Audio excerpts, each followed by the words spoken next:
12지파에 대해서 말씀을 증거한 지가 이제 벌써 9번째입니다. 달수로 따지면은 한 3달 정도 됐습니다. 오늘은 9번째 아셀 지파에 대해서 말씀을 드리려고 합니다. 제목이 더 복을 받은 아셀 지파 이렇게 정했습니다. 한번 같이 해보실까요? 더 복을 받은 아셀 지파. 아니 더 복을 받았다니까. 예? 더 복을 받은 아셀 지파에 대해서 말씀을 드리고자 합니다.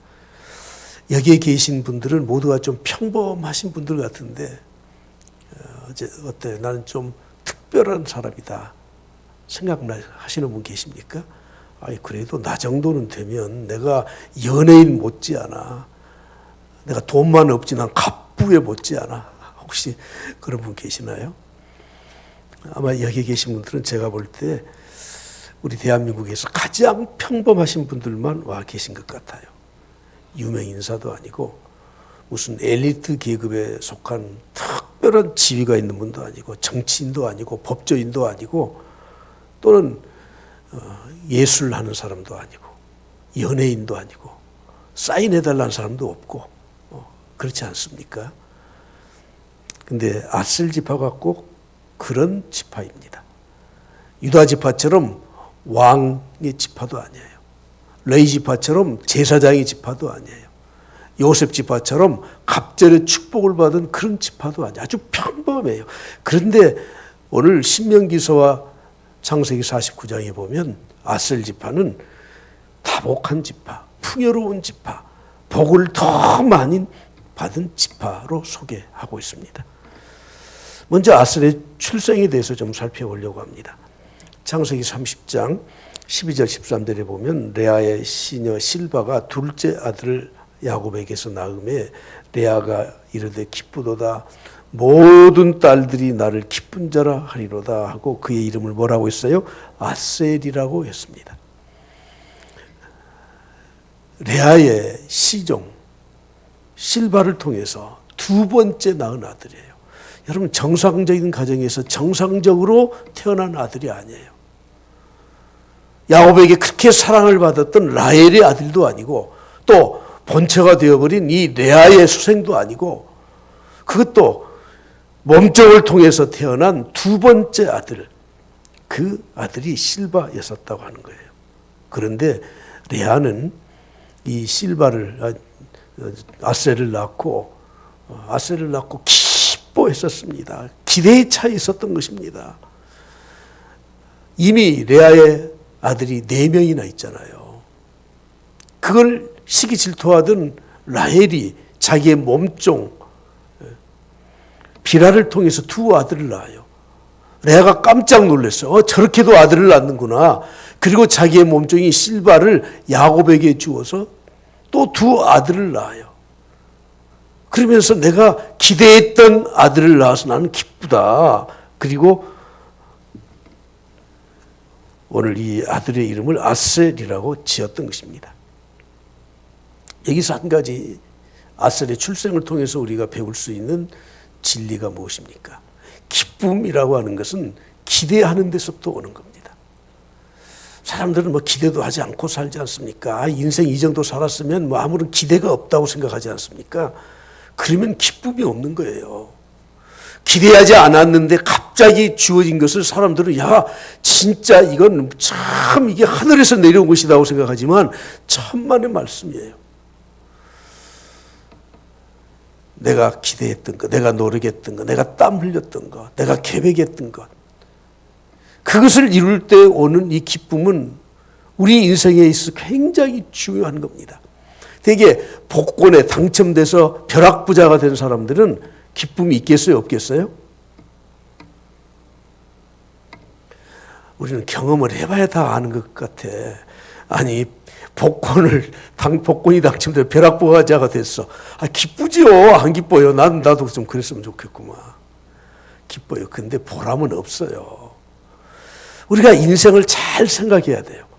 내가 계획하고 내가 노력하고 내가 준비해서 얻을 때 기쁨이 있고 때로는 전혀 예기치 않는 것을 통해서 기쁨이 오긴 와요. 그건 기쁨보다는 즐거움이라고요. 쾌락적인 우리의 이 감각적인 즐거움이거든요. 그런데 그 안에는 뭐가 없다고요? 보람이 없어요. 보람이. 그래서 보람이 없는 기쁨은 얼마 가지를 못해요. 그래서 공허한 겁니다. 복권에 당첨된 사람들 가운데 말로가 좋았던 사람은 없대요. 거의 말로가 좋지 않대요. 왜냐하면 그것은 참 기쁨이 아니기 때문에 그렇습니다. 그러므로 여러분들이 내가 예기치 않았던 갑자기 돌아가신 몇 대 조상이 땅을 엄청 물려주고 갔는데 나중에 보니까 내한테 다 상속이 돼서 내가 벼락부자 되겠다는 꿈도 꾸지 마세요. 그거.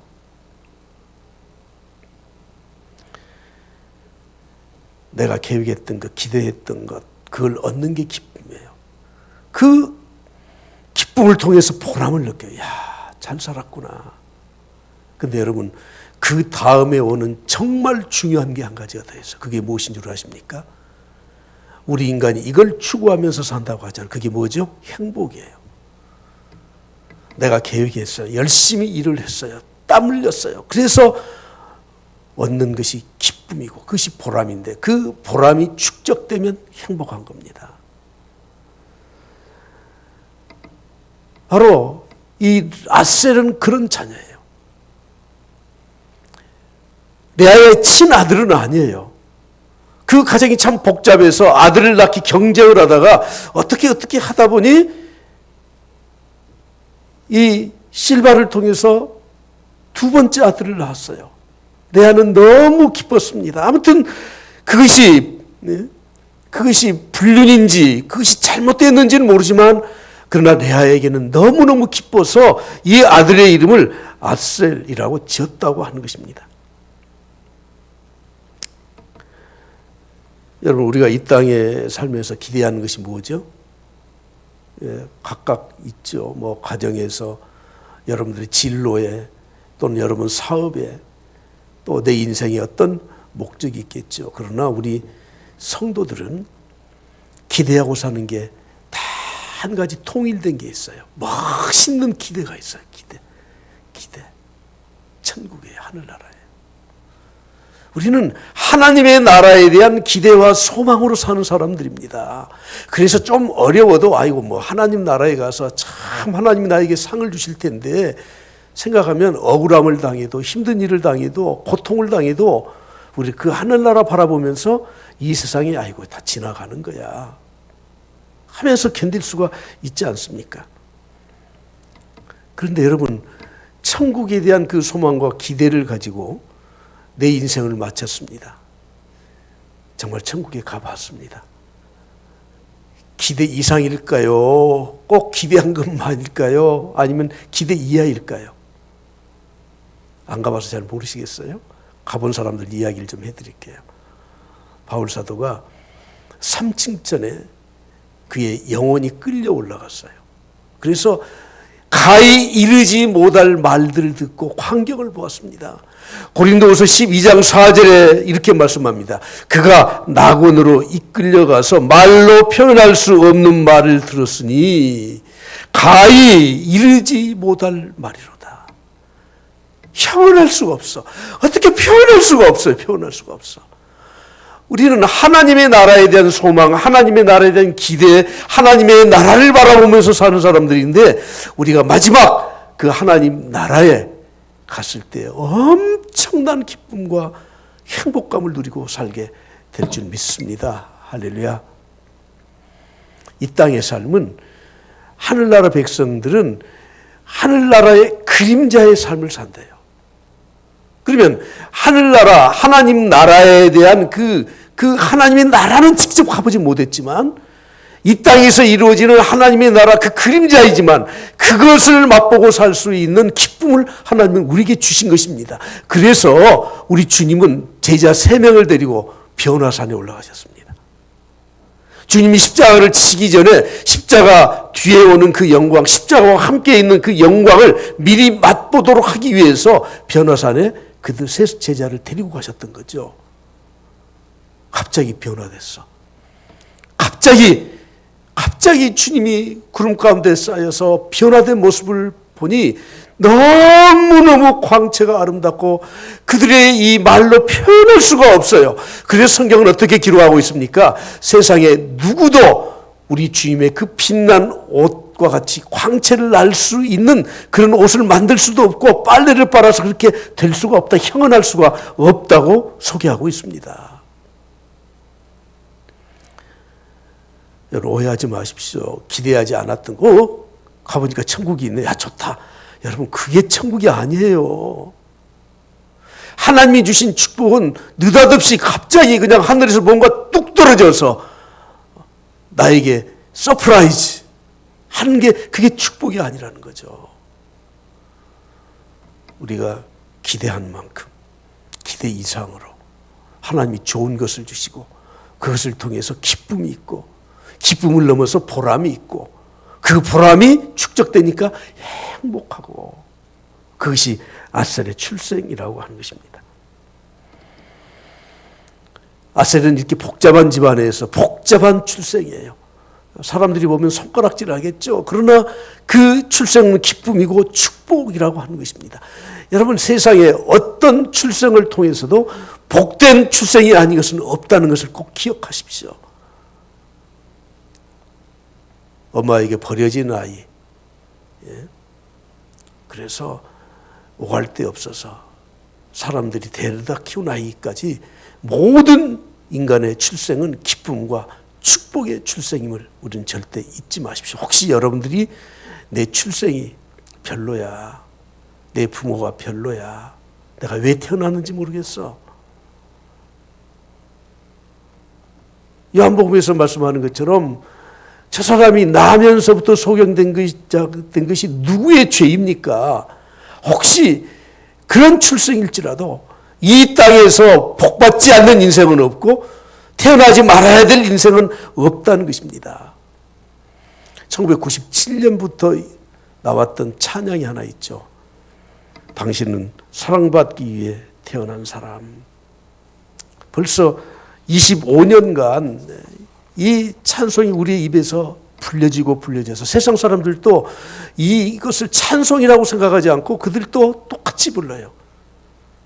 가사를 보시죠. 당신은 사랑받기 위해 태어난 사람, 당신의 삶 속에 그 사랑 받고 있죠. 태초부터 시작된 하나님의 사랑은 우리의 만남을 통해 열매를 맺습니다.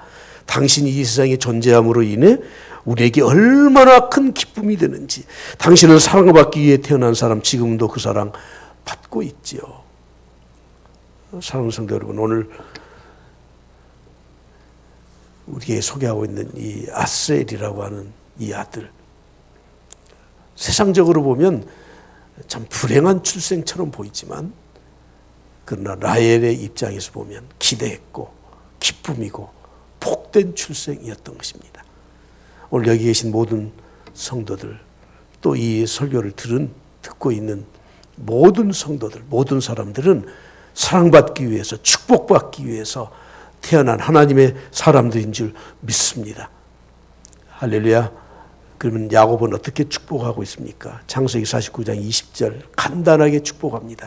아셀에게서 나는 것을 먹은, 아셀에게서 나는 먹을 것은 기름진 것이다.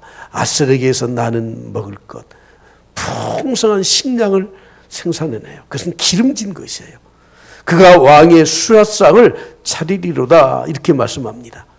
다시 말하면 아셀 지파는 풍성함의 이미지를 주는 그런 지파였었다는 것이에요. 풍성함과 풍요로움은 하나님이 우리에게 주시기를 원하는 축복 중에 축복인 것입니다. 하나님이 우리에게 은혜를 주실 때는 겨우 근근히 살아갈 수 있는 은혜를 주신 분이 아닙니다. 풍성하게 주시는 분이 하나님이셔요. 그래서 성경은 축복을 말할 때는 이렇게 말을 해요. 누르고 흔들어 차고 넘치도록 너희에게 주실 것이다, 이렇게 말씀하고 있습니다. 하나님의 자녀들에게 하나님은 아주 조금씩 정말 인색하게 주시는 분이 아니셔요. 주님이 요한복음 10장 10절에서 말씀하시지 않습니까? 도둑이 오는 것은 도둑질하고 죽이고 멸망시키려는 것뿐이다. 주님이 오신 것은, 내가 온 것은 양들로 우리 성도들을 통해서 우리 성도들에게 생명을 얻게 하기 위해서, 그리고 그 생명이 더 풍성하게 하기 위해서 오셨다고 말씀을 하고 있습니다. 야곱이 축복한 지 500년 만에 다시 모세가 또 축복을 하고 그리고 여호수아를 통해서 아셀 지파의 땅을 분배하지 않습니까? 그 땅을 한번 봐보십시오. 아셀이 차지했던 땅은 저 가나안 지역에서도 저 위쪽에 있어요. 북서쪽에 모서리에 있어요. 그런데 그 지중해를 연안으로 하고 있는 그 땅은 이 팔레스타인 지역에서 굉장히 기름진 땅입니다. 그 지역에서 수확되는 곡물들은 그 포도와 그리고 그곳에서 생산된 농산물들은 왕의 진상품으로 바쳐진 왕의 수사상을 차리는 그런 열매였었다고 하는 것입니다. 여러분, 아셀은 참 평범한 지파입니다. 그러나 기대했던 기쁨을 주는 지파이고 그것이 축복으로 변화되고 하나님은 500년 전에 아셀 지파의 땅을 이미 예견하시면서 이런 축복을 주셨던 것입니다. 여러분, 풍요로움, 이것은 우리에게 절대 필요하지 않습니까? 하나님은 우리에게 자족하는 마음도 주셨지만 그러나 때로는 넉넉한 것도 우리에게 주셨습니다. 여러분의 가정의 모든 살림이, 여러분들의 삶에 좀 넉넉함이 있길 간절히 축복합니다. 할렐루야. 하나님이신 넉넉함이 있길 바랍니다. 할렐루야. 풍요로움이 있길 바랍니다. 할렐루야. 그런데 이 풍요로움, 넉넉함은 첫 번째 내가 누릴 수 있어야 되는 거예요. 누릴 줄 모르면 그건 풍요로움이 아닙니다.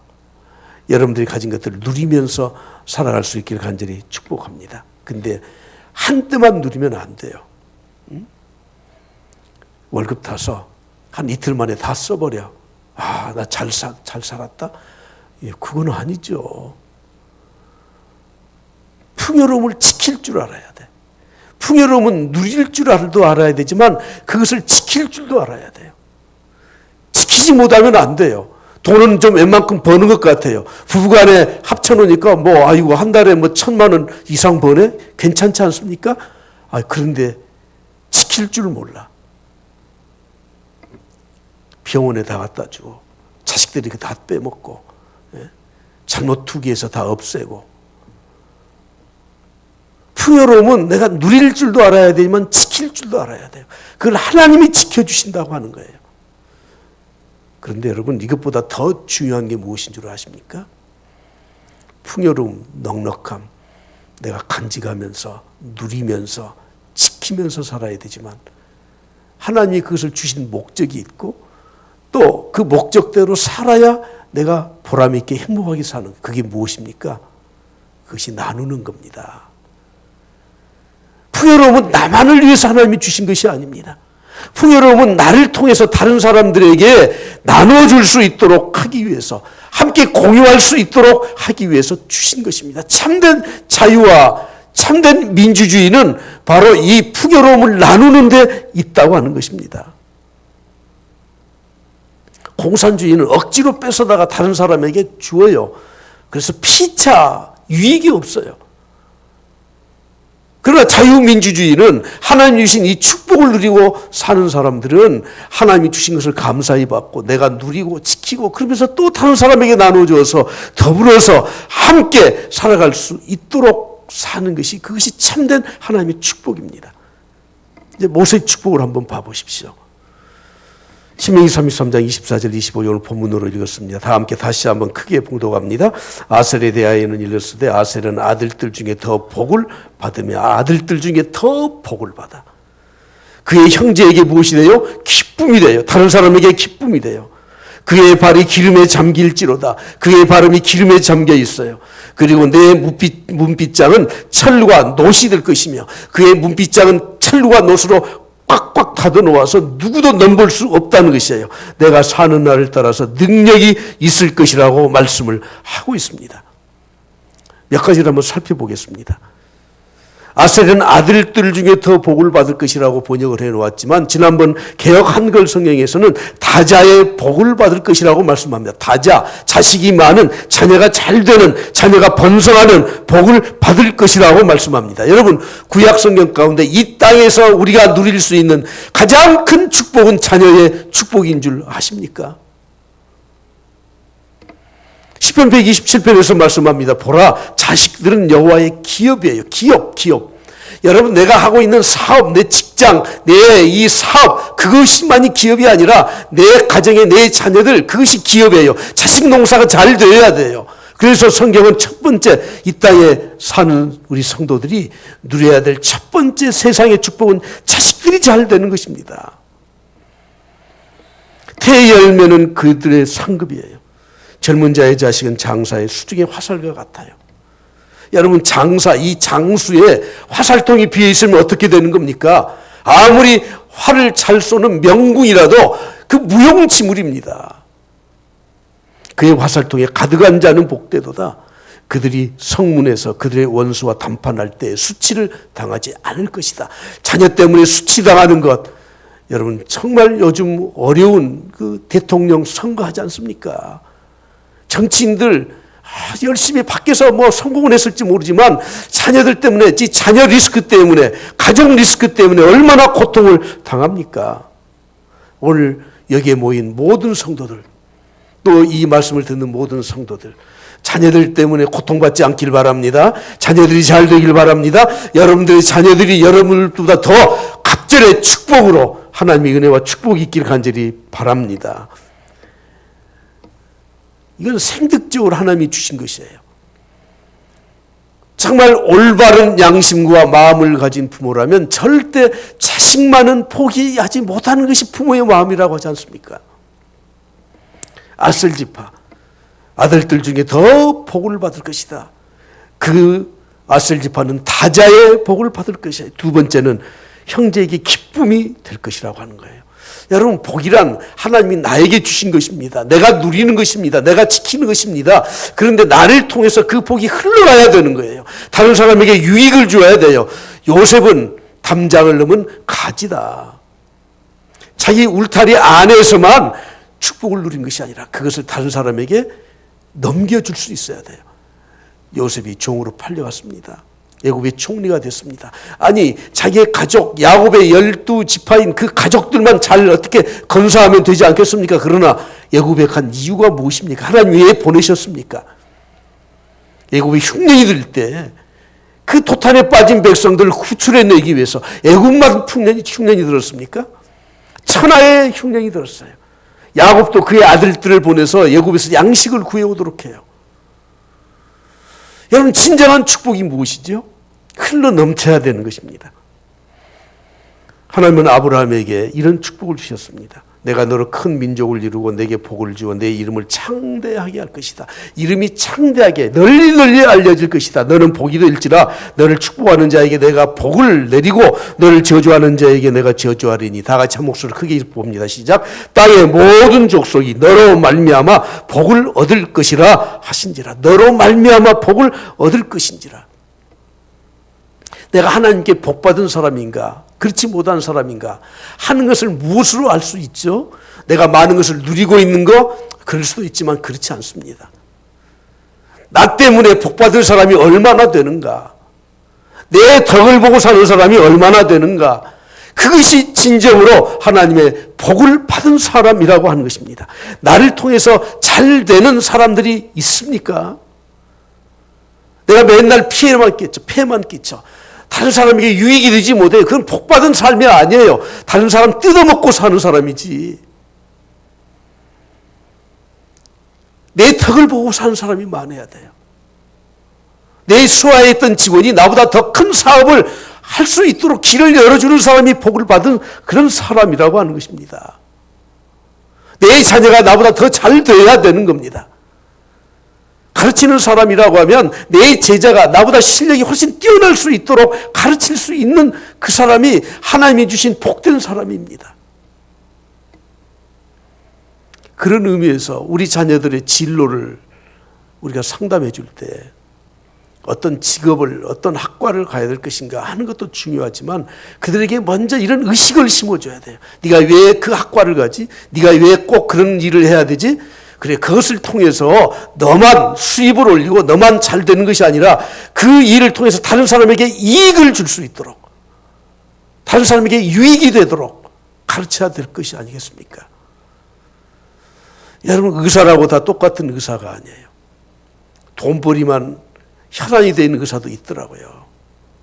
참 죄송한 말이죠. 어쩔 수 없지 않습니까? 투자했으니까, 공부 많이 했으니까. 그러나 진짜 의사는 그 돈의 수입에 상관없이 정말 환자를 사랑하는 마음으로 병을 고쳐주고, 없는 실력도 참 공부해서 짜내서, 지난번에 비타민 C 박사 간증 여러분들이 들으신 분들 계실 것이에요. 구태여 그 술 받으러 와서 난치병에 암에 걸려 있는 그분들 구태여 기도할 필요 의사가 있습니까? 의사가 거기까지 책임져야 됩니까? 그러나 그 고통을 당하는 환자 이름을 적어와서 아침마다 기도해주고, 여러분 내가 공적인 업무를 담당하면서 이거 내 업무 아니에요 가세요 그런 것보다는 내가 할 수 있는 노력을 다 기울여서 선생님 그거 잘못하셨는데 이렇게 좀 하시면 어떨까요? 제가 직접은 못 도와드리지만 여기 가서 알아보세요. 오지랖이도 좀 넓은 겁니까? 믿는 사람들이 어떻게 살아야 되는 겁니까? 정말 복받은 사람이 누굽니까? 나를 통해서 내 덕을 보는 사람, 나 때문에 유익을 얻을 수 있는 사람, 하나님이 나를 축복의 통로로 삼으셨기 때문에 내가 만나는 사람, 내가 아는 사람, 그 사람이 나 때문에 잘 될 수 있도록 만들어준 것이 진짜 복이 있는 사람이에요. 그래서 아셀은 형제에게 기쁨이 되는 지파라고 말씀을 하고 있습니다. 우리 장로교는 개혁주의 신앙 노선에 있는 교회입니다. 장로교의 창시자라고 할 수 있는 존 칼빈의 이 개혁주의 신앙의 직업관이 어떤 것인 줄 아십니까? 세상에는 어떤 직업도 천하거나 더 나은 직업이 없다. 다 동일하다. 죄를 짓지 않는 일이라면 다 필요한 것이다. 그러면서 예를 이렇게 들었습니다. 목사가 강단에서 설교를 해서 사람들에게 은혜를 끼치는 것과 구두쟁이가 다 떨어진 구두를 수선해서 그 사람의 발을 편히해 주는 것은 동일하다. 동일해. 여러분, 구두쟁이라고 다 똑같은 구두쟁이가 아니에요. 이 신발을 이렇게 떨어지도록 이렇게 불편하게 신고 다녀서 얼마나 힘들었을까. 옛날에는 이 굽이 너무 잘 따라지니까 거기다 쇠붙이 붙였잖아요. 그래서 구두쇠 가지고 아주 욕심 많고 그런 사람은 구두쇠라고 하죠. 구두쇠. 쇠붙이를 뒤에다 붙여놔서 뒤꿈치에다가. 구두 수선공이 그 떨어진 구두를 보면서 야, 너무 고생했다. 내가 멋있게 고쳐줘야지. 냄새나는 신발이지만 정성껏 수선을 해서 그 주는 구두 한 클레와 목사가 영적인 감동을 받아서 성도들 앞에서 은혜를 끼치는 설교와 뭐가 다르냐. 할렐루야. 할렐루야. 다만 그것이 직접적으로 하나님의 일에 기여하는가 아닌가는 차이가 있을 수 있지만 똑같다. 여러분들 어떤 직업을 가지고 계시든지 다른 사람들에게 유익을 주셔야 돼요. 친절해야 돼요. 불편이 없도록 해야 돼요. 민원이 발생하지 않도록 해줘야 돼요. 아셀 지파의 발은 기름에 잠겨요. 기름에. 여러분, 아니 세상에 아무리 기름이라고 해도 그 기름에 발을 잠기고 얼마나 기름이 그냥 그렇게 그 안에서 풍요로운 삶인지를 우리에게 표현하고 있는 그런 말 아닙니까? 여러분들의 발이 기름에 잠길 정도로 풍요로운 삶을 사실 수 있기를 간절히 축복합니다. 그렇다고 오늘 참기름 쏟아붓고 발 담그고 살지 마시고요. 아셀 지파 참 멋있는 지파예요. 우리나라를 한번 비교해 보면 우리나라는 지하 자원이 참 부족하다고 하지 않습니까? 제가 그 솔트레이크를 관광을 가보았더니 거기는 이제 솔트레이크 소금 호수가 있는 지역이라 솔트레이크라고 도시 이름 붙였더라고요. 안내하신 분이 그러시더라고. 여기는요, 포크레인으로 1m만 파면 석탄이 나온대요. 근데 그 솔트레이크 주에 있는 그 주는요, 우리나라 한반도의 2배, 3배가 넓어요. 근데 어느 땅을 파도 석탄이 나와. 이야, 여러분, 그 석탄만 파서 100년 뭐 그 이상 먹어도 아마 바닥이 안 날 겁니다.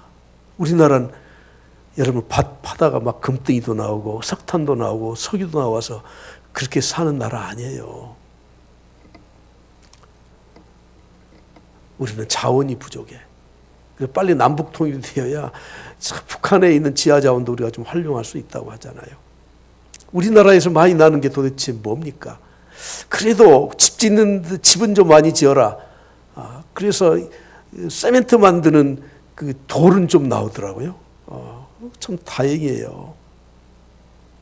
우리는 자원이 부족한 나라예요. 빈유국이에요. 기름이 나질 않아요. 석유가 나질 않아요. 그런데 하나님이 참 공평하게 주신 것이 무엇이냐면 우리나라 사람들의 머리를 영리하게 해주셨어. 세계에서 IQ가 가장 높은 나라가 대한민국과 이스라엘이라고 하지 않습니까? 머리는 이 한국 사람들을 따라올 민족이 없대요. 인적 자원이 참 풍부해요. 그래서 우리는 공부만 하면, 열심히 노력만 하면 얼마든지 잘 살 수 있는 환경을 하나님이 주셨어. 보십시오. 우리나라의 문화유산들 보십시오. 어디 가서 뒤집니까? 그 심판의 그 불공정 속에서도 막 금메달을 따오잖아요. 우리는 이 의지력과 이 문화와 이 두뇌와 예술성과 참 우리나라의 이 음악성은 정말 이 세계에서 탑이에요, 탑. 서양 음악이 들어온 지 얼마 되지 않았는데도 참 이 최고의 마돈나, 프리마돈나, 우리 한국에서 나왔고, 지휘자들, 피아노 연주자들, 저는 조성진이 그 피아노 연주를 자주 들어요. 기가 막혀요, 기가 막혀. 자부심 가져야 돼. 그래서 정치만 잘 되면 되겠다고 하잖아요. 정치만 좀 잘 되면 되겠어. 근데 여러분, 그것까지도 모두가 다 세상적인 거예요. 우리에게 있는 중요한 자원이 하나가 있습니다. 그거 가르쳐 드려야죠. 오늘 이게 핵심이니까. 그게 뭔 줄 아십니까? 영적 자원이에요. 영적 자원. 기독교 2000년 역사 중에 선교 100년 만에 이렇게 교회가 부강해지고 이렇게 많은 성도들이 모이게 되고 이렇게 많은 선교사를 파송하고 복음의 강국이 된 나라는 없다는 거죠. 여러분, 세상의 자원은 파면은 없어지잖아요. 석유를 파면 뭐 수백, 수천 년 계속 나옵니까? 나트륨을 뭐 갖다가 갖다가 뭐 원자를 뭐 저 발전소를 하면 그게 뭐 수백 년, 수천 년 갑니까? 영적 자원은 하나님 우리에게 배후에서 주시는 엄청난 자원인 줄 믿습니다. 할렐루야. 무한하게 우리에게 주시는 분이 하나님이셔요. 2015년 우리나라는 비로소 세계 30, 50 클럽에 가입이 됐대요. 50, 30 클럽. 30, 50 클럽이 뭔 줄 아시죠? 인구 5천만 이상 되는 나라가 1인당 개인 소득이 3만 불이 넘었을 때가 바로 30, 50 클럽에 가입됐다. 세계 7번째로 2015년에 가입이 됐습니다. 그래서 지난해는 우리 대한민국을 세계 선진국으로 딱 선포를 해버렸습니다. 이제는 개발도상국이 아니에요. 그럼에도 불구하고 이 나라의 이런 모습들은 영적 강국이 되지 못했기 때문에 그런 거예요. 여러분들이 대통령 선거를 앞두고 이 나라가 영적 강국이 되도록, 그래서 정말 하나님의 공의가 이 나라의 실현이 되고 하나님 나라의 제사장으로 사용될 수 있도록 기도할 수 있기를 간절히 축복합니다. 할렐루야. 오늘 마지막 결론으로, 자, 12지파와 항상 따라다니는 게 뭐죠? 그 지파를 상징하는 보석입니다. 보석. 그 보석이 호마노라는 거죠. 출애굽기 28장 20절에 보면 넷째 줄은 녹보석, 호마노, 벽옥, 그로 다 금태에 물릴지니. 여기에 나오는 호마노는 오닉스라는 영어를 쓰고 있는, 오닉스 들어보지도 않았잖아요. 오닉스 호마노 한번 보여드리겠습니다. 자, 호마노는 저렇게 생겼대요. 저도 처음 봐요, 저거. 히브리의 이 호마노라는 말의 뜻은 불빛이라는 뜻이에요. 빛이 있다는 겁니다. 빛이 있어. 그래서 호마노는 고대 유대인들이나 중동 지방의 사람들은 이것을 그렇게 갖고 싶어 했다는 거죠. 왜냐하면 여기는 두 가지 의미가 있다는 것이에요. 첫 번째는 영광, 하나님의 영광이 있다. 영광스러운 보석이다. 그래서 이걸 잘 간직하고 있는 것만으로도 영광으로 생각했고, 두 번째로는 축복을 상징한다는 거예요. 이 보석은 영광스러운 축복의 보석이다. 이 보석을 간직하는 사람들은 그냥 복을 받는 사람이고, 그 보석을 간직하고 있는 사람 옆에만 있어도 복을 받는다는 그런 의미를 부여했던 보석이라고 합니다. 자, 저는 여러분들에게 한 가지 꼭 말씀드리고 말씀을 마치려고 합니다. 여러분, 아셀 지파는 평범한 지파입니다. 뛰어난 지파가 아닙니다. 그러나 하나님이 그 아셀 지파에게 복을 주셨는데, 어떤 복을 주셨어요? 기쁨과 축복이라고 하는 복을 주셨습니다. 그래서 상징 보석도 호마노로 삼았던 것입니다. 먼저 우리는 나는 복된 사람이다. 할렐루야. 나는 복된 사람이다 하는 의식을 절대 버리지 마십시오. 나는 왜 나는 왜 도대체 나는 하는 일마다 아닙니다. 하나님은 나를 이 땅에 복된 사람으로 보내주셨습니다. 그렇다면 나 때문에 복 받는 사람도 있어야 돼. 나 혼자 누리고 사는 것이 아니라 가는 곳마다 다른 사람에게 유익을 끼치고 도움을 주고 도와주고, 나 때문에 잘 되는 사람들이 더 많고 나보다 더 잘 되는 사람이 나를 통해서 있을 수 있기를 간절히 축복합니다. 여러분, 아셀 지파가 왜 12지파에 있어야 됩니까? 왕의 지파도 아니에요. 왕도 아니잖아요. 제사장 지파도 아니에요. 갑절의 축복도 받지 못했어요. 그러나 아셀 지파가 있으므로 다른 사람이 기뻐할 수 있기 때문에 이 아셀 지파에게 풍요를 하나님이 허락하셨던 것입니다. 왜 내가 복을 받아야 됩니까? 나 혼자 잘 먹고 잘 살기 위해서 아닙니다. 왜 내가 복을 받아야 됩니까? 나를 아는 사람, 나와 만나는 사람에게 그 복을 나누어 주기 위해서 나는 복 받는 사람이 되어야 됩니다. 오늘도 여러분들이 아셀 지파와 같이 평범하지만 주님의 축복이 있는 성도들로 살아갈 수 있기를 간절히 축원합니다.